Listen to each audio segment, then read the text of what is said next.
Introducing the HiBREW H1B Coffee Machine and M3A Milk Frother. Today, we're making a glass of cold milk foam and coffee. First, let's prepare the cold milk foam. Add milk to the M3A milk frother and press and hold for 3 seconds to enter cold frothing mode.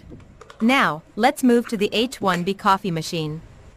Open the handle, insert a K-cup capsule, and press and hold for 3 seconds to start the cold brew extraction. Switch the water level, then begin the extraction.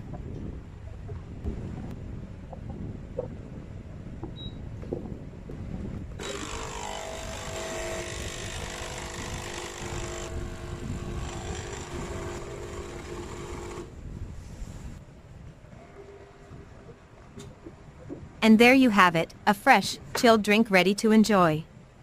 Add milk to coffee and enjoy it. Refresh your day